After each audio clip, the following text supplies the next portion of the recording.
Bienvenue à toutes et à tous sur une nouvelle vidéo description personnage mobile Apex Legends. Aujourd'hui, on va parler euh, du célèbre Bloodhound. Voilà. J'ai fait des vidéos qui n'étaient pas très cool, donc je vais refaire. La seule que je vais garder, c'est celle de Crypto. Voilà. Je vais refaire Bloodhound, je vais refaire GB, Lifeline, Pathfinder, Wells, etc., etc. Là, je vais parler de ses compétences. Hop, allez, on y va. Alors, euh, fin. Mettre un ennemi KO réinitialise la régénération de l'œil du faiseur de rage. Alors, quand vous allez tuer un adversaire, votre régénération de l'œil du faiseur de rage va revenir. C'est extrêmement bien quand vous allez avoir à utiliser votre compétence ultime, la compétence chasse. Parce que la compétence chasse, quand vous allez tuer un adversaire, vous allez gagner des secondes supplémentaires pour prolonger votre compétence ultime. Donc voilà. Et grâce au chaos que vous allez engendrer, donc au massacre que vous allez faire avec Bloodhound, eh ben, vous allez réinitialiser la régénération de l'œil du faiseur de rage. Et si vous jouez sur une bonne plateforme, je parle d'une plateforme manette ou une plateforme 3 doigts, 4 doigts avec un très bon téléphone et un très bon FPS, eh bien, plus vous allez scanner, plus vous allez trouver d'adversaires, plus vous allez les tuer. Sachant que la vitesse de la compétence ultime de Bloodhound est triplée. Donc vous allez aller super vite. Bon, en fait, vous allez vous transformer en Super Saiyan. Vous allez avoir le mélange de plusieurs personnages. Vous allez avoir la vitesse d'Octane. Vous allez avoir, comment ça s'appelle, la force du meilleur DPS de mobile Apex Legends, à savoir peut-être Fade, peut-être Race, peut-être comment elle s'appelle Loba, enfin ceux qui tirent, les tireurs. Donc voilà, combiné au fait que l'œil du faiseur de rage sera régulier. Donc je pense que personne ne pourra vous résister. À moins si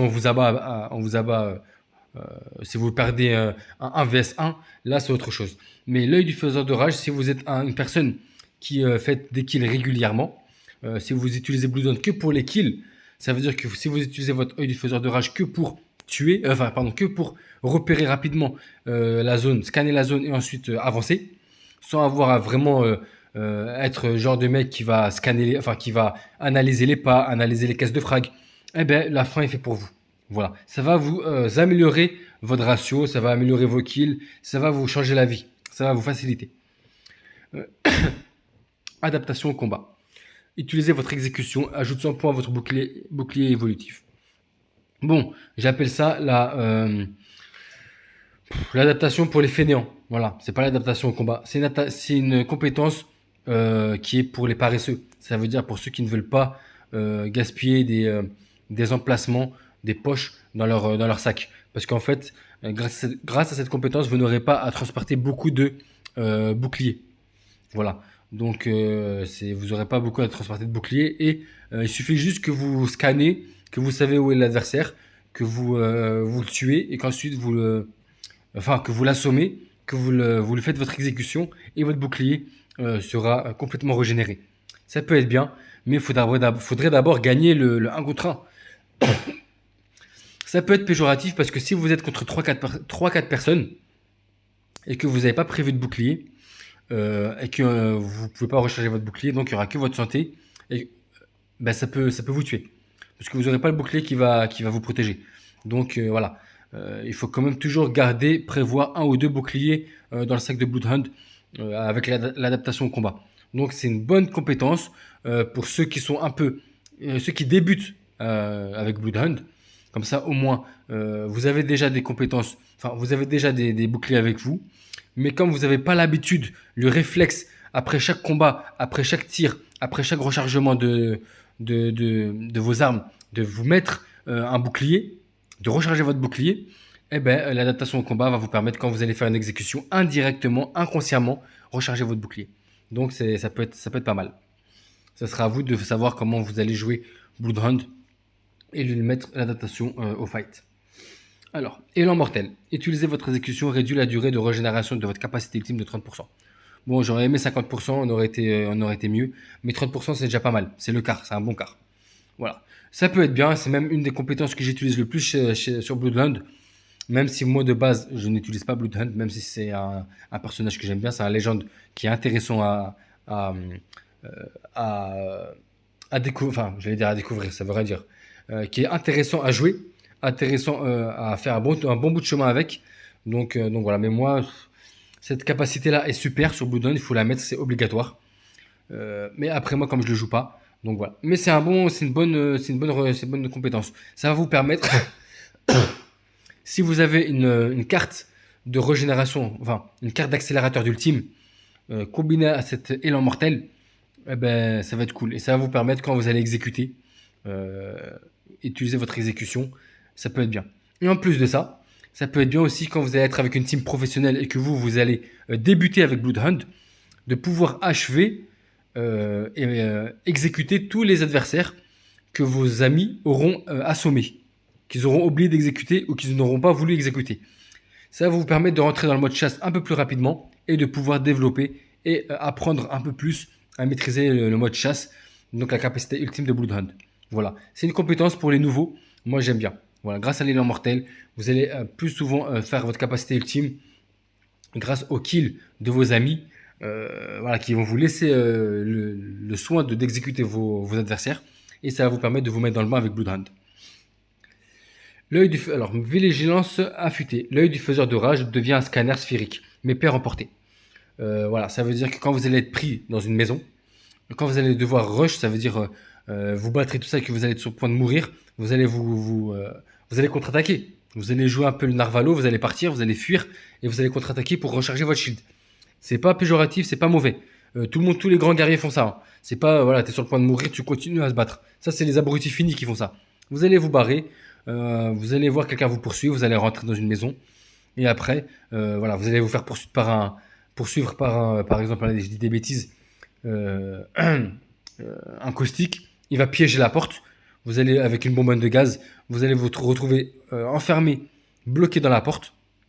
Voilà, ça va être le massacre à l'extérieur. Tous vos amis vont mourir. Il y aura au moins 2-3 escouades à l'extérieur qui vont être en train de s'entretuer. Et ben c'est là où la vigilance affûtée aura, prendra tout son sens. Parce que vous allez voir d'une manière à pouvoir analyser à 360 degrés. Ça veut dire devant, derrière et sur les côtés. Vous allez perdre bien sûr en portée. Donc ça sert à rien d'être sur le toit d'une maison. Il faut être vraiment au deuxième ou au premier étage. Mais vous allez pouvoir scanner vous allez pouvoir scanner un peu mieux que le scan de base de Bloodhound. Donc ça peut être bien pour vous aider à mieux analyser la situation. Je ne la mettrai pas si j'étais vous, parce que ça c'est vraiment si vous savez pas beaucoup jouer, ou bien si vous pensez qu'à rusher avec Bloodhound et que vous retrouvez qu'avec beaucoup d'adversaires en même temps. Donc voilà. Je pense que cette version elle est mieux sur la version Play. Enfin, je pense pas qu'il y ait des compétences comme ça sur la version Play. Alors, ça c'est fait, ça c'est fait. Voilà. Celle-là, merde. Celle-là, j'allais la perdre. Voilà. Lorsque vous signalez des traces, votre corbeau vole en direction de l'escouade ennemie qui les a faites. C'est pas utile, parce qu'en fait, ça peut être bien que si vous jouez en Battle Royale et que vous savez pas beaucoup jouer Bloodhound, le corbeau va vous aider. Voilà. Mais il faudrait d'abord le voir. Il faudrait d'abord le voir, parce qu'il n'est pas facile à dénicher le corbeau, parce qu'il va vite. Et en plus de ça, quand vous allez être en plein combat, quand vous allez tomber dans une embuscade, quand ils vont être 3 contre vous, vous allez plus être préoccupé à ne pas mourir que à voir où le corbeau vole. Donc cette compétence n'est pas à mettre. C'est vraiment c'est pour l'esthétique en fait, c'est pour le fun. Mais moi je la mettrai pas si j'étais vous, parce que quand vous allez être pris en sandwich avec beaucoup d'ennemis, vous n'allez pas penser à savoir si le corbeau il vole en direction de l'escouade, hein. Vous allez penser à survivre. Donc ça c'est vraiment un plus.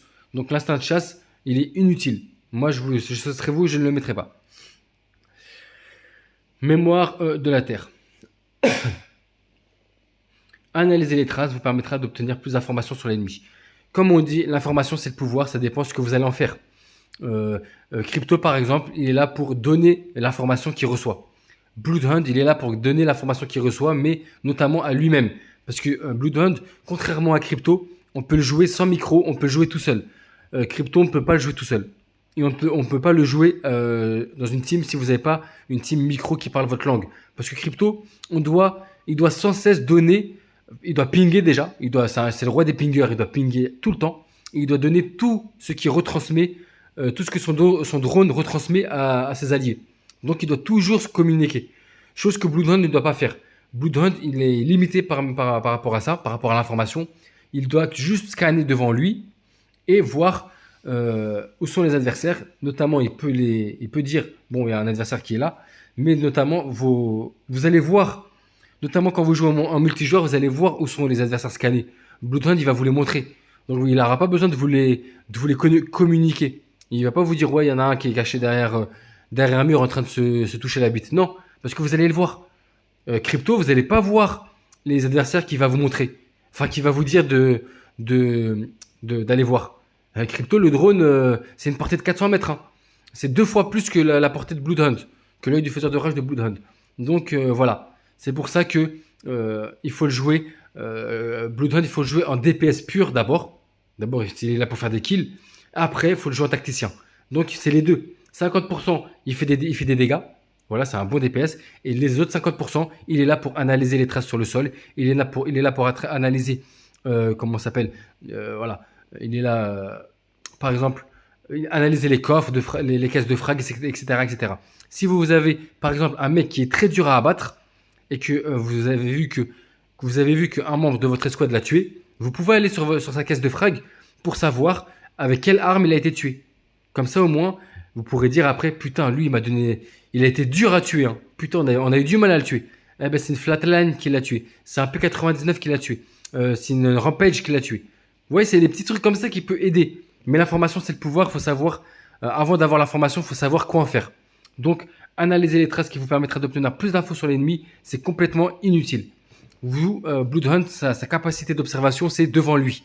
Il scanne la zone sur le moment. Il scanne pas la zone 50 ans après. Voilà. Donc, il donne son information sur le moment. Il la garde pas pour lui. Contrairement à Crypto qui peut garder pour lui, etc., etc. Donc, pour moi, elle est inutile. Interrogation. Utilisez votre exécution dévoile l'emplacement de l'escouade ennemie sur la mini-carte. Ça peut être bien si votre œil du faiseur de rage est en train de charger et que vous en avez besoin sur le moment parce qu'on est en train de vous tirer dessus. Voilà. Ou alors, si vous êtes pris dans la fumée de caustique, pris dans la fumée de Bangalore, de vos alliés et que vous ne voyez plus rien et que votre œil du faiseur de rage est encore en train de charger. Voilà. Là, vous pourrez, par exemple, si vous voyez quelqu'un en train de ramper, une personne assommée, un adversaire assommé, exécutez-le et vous pourrez avoir votre exécution en flèche. Les flèches vont être rouges et l'emplacement des squads sera signalé par des flèches rouges sur la mini-carte. Et là, vous pourrez savoir où sont les adversaires sans avoir à utiliser votre œil du faiseur de rage ou un autre légende qui va vous aider dans votre repérage. Donc ça peut être bien si vous êtes du genre à utiliser énormément votre œil du faiseur de rage, et à rush et à push très rapidement. Donc ça peut être très bien pour Bloodhound, pour les DPS, les purs DPS Bloodhound. Voilà, ça peut être bien.